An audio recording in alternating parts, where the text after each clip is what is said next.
Mr. Death Breath. Oh man, Halloween's over. What are we gonna watch? Just kidding.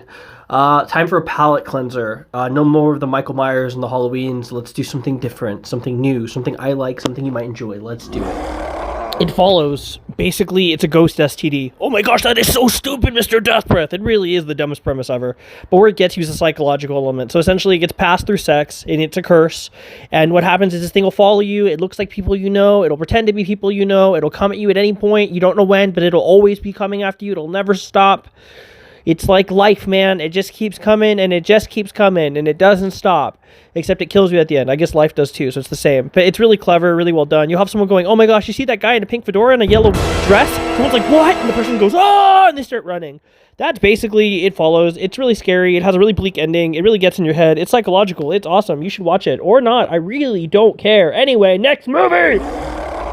This is another host-ghost situation where the ghost essentially is passed by showing itself to someone else. In this case, taking the host and making it kill itself in front of another person. Highly recommend it. If you're not familiar with the series, you can easily watch this one without a problem. This movie not only is psychological, but absolutely terrifying. I loved it. I think it's one of my favorite movies of the last 5 years. When I finished watching it, I felt confused and also uncomfortable, and it stuck with me for about 2 weeks.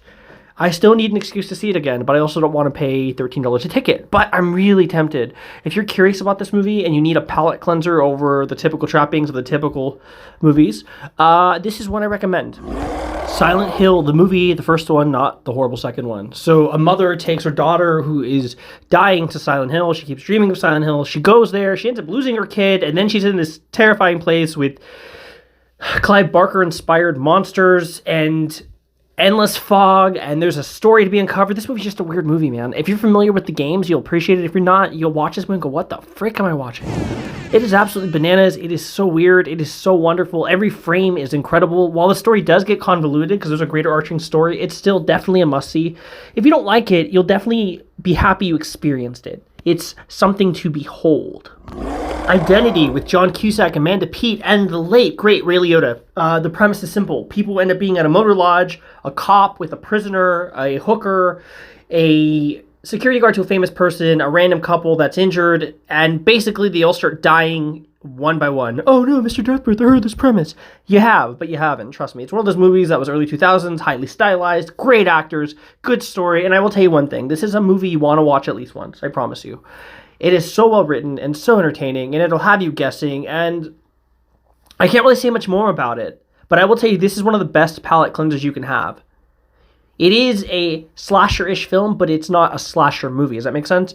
You have deaths, you have body count, but there's a reason for it, and you're trying to figure out this mystery, and you don't know, and they don't know, and we're all in the dark, and people are dying, and next movie we're going on to, because I'm done talking. Not that this was ever in any particular order, but here's another palate cleanser, Ginger Snaps. Absolutely underrated, or overrated if you're familiar with it. It has great practical effects, great acting, great cast. Oh, and look, that's a box of Ginger Snap cookies. That wasn't an accident, ha ha ha ha ha ha ha. This movie's fantastic. The whole premise essentially is Catherine Isabel. She gets bit by a werewolf. And Emily Perkins, her sister, the brunette, they're both like not quite at womanhood, but they are on their way, and suddenly like I guess they're walking down the street and they get bit by a giant werewolf, a Canadian werewolf, eh? And basically now Ginger like has a glow up, and now she comes across horny, and now she wants to be with men and everything. But is it because she's a werewolf, or is it because she's turning into a woman and has hormonal rage? Only time will tell, unless you've seen this movie. You want to check this out. This is the ultimate palate cleanser. It's so well written. It's so well done. It's one of those movies, man, where you want to see something different. You want to see an incredible werewolf movie. You want to see something that's just different. I guarantee you'll enjoy it. Will you like all these movies I recommend? Maybe. Maybe you hate them all. Maybe you love them all. The point is, it's something different. If you are familiar, you know the validity of this film and the few others I listed on the list. If you're not, then get acquainted. Anyway, see ya.